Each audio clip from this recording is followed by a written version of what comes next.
تو میرے بھائیوں، بحیثیت انسان غلطی کر دیتا ہے، انسان یہ غلطی کرتا ہے، نادانی میں نہ جانتے ہوئے اس سے گناہ کا صدور ہو جاتا ہے، تو گناہ کے فوراً بعد انسان توبہ کرتا ہے، اللہ کے سامنے کھڑے ہو کر کے اللہ سے معافی مانگتا ہے، اللہ اسے معاف فرما دیتا ہے۔ انما التوبۃ علی اللہ للذین یعملون السوء بجہالۃ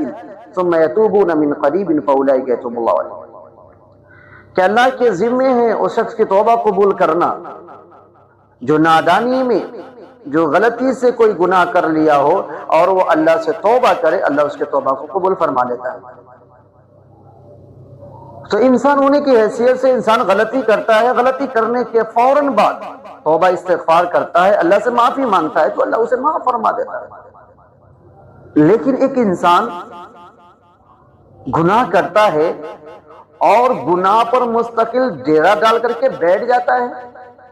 جیسے آج ہمارے سماج کے اندر، ہمارے سوسائٹی کے اندر سود یہ کامن شے ہے، اسلام میں حرام ہے سود، کہ جو سود کے اندر مبتلا ہے اس کے بارے میں اللہ تعالیٰ نے فرمایا فَأْذَنُوا بِحَرْبٍ مِّنَ اللَّهِ وَرَسُولِهِ، کہ اللہ اور اس کے رسول صلی اللہ علیہ وسلم کی طرف سے اعلان جنگ ہے، یہ الٹیمیٹ ہے ان کے لیے جو سود کے اندر مبتلا ہے۔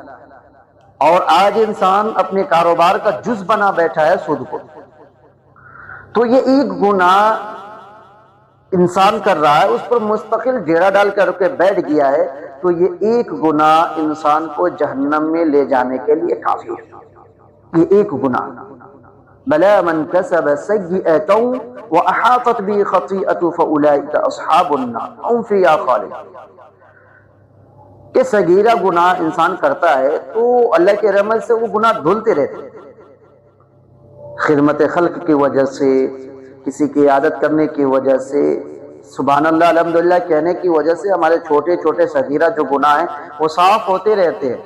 لیکن کبیرہ گناہ ہے، انسان کرتا ہے، کرنے کے بعد اللہ سے توبہ استغفار نہیں کرتا ہے اور مستقل ڈھیرا ڈال کر کے بیٹھ جاتا ہے، تو اس کے بارے میں آیا کہ جب گناہوں سے گھیر لیتا ہے حبطت اعمالہ، تو کیا ہے بلا من کسب سیئۃ واحاطت به خطیئۃ فاولئک اصحاب النار، تو یہ جہنمی ہے اور ہمیشہ ہمیشہ جہنم میں رہے گا۔ تو اس لیے میرے بھائیوں، اگر کوئی گناہ ہو جائے، گناہ سرزد ہو جائے، گناہ کا صدور ہو جائے تو فوراً توبہ استغفار کیجئے۔ یہ حقوق اللہ میں سے کہ انسان گناہ کرتا ہے اور اللہ کے سامنے توبہ استغفار کرتا ہے، اللہ معاف فرما دیتا ہے۔ اور ایک ہے حقوق العباد، کہ حقوق العباد بندہ کسی کی حق تلفی کرتا ہے اور انسان اس سے معافی نہیں مانگتا ہے، اگر اسی حالت میں انسان مر جائے تو پھر اللہ تبارک و تعالیٰ بھی معاف نہیں کرے گا جب تک کہ وہ بندہ اس کو معاف نہ کر دے۔ اس لیے میرے بھائیوں، ہم غیبت کرتے ہیں، چغلی کرتے ہیں، اسی طریقے سے پڑوسی کے، بندے کے حقوق کو ہم مار دیتے ہیں، حق تلفی کرتے ہیں، تو مرنے سے پہلے پہلے ہم جس کی غیبت کرتے ہیں اسے معافی تلافی کر لیں۔ آپ اوپنلی آپ نہیں بول سکتے کہ بھائی ہم نے غیبت کی ہے ہمیں معاف کر دو، نہیں، آپ یہ کہہ دو کہ بھائی ہم نے حق تلفی کی ہے ہمیں معاف کر دو، تو مرنے سے پہلے پہلے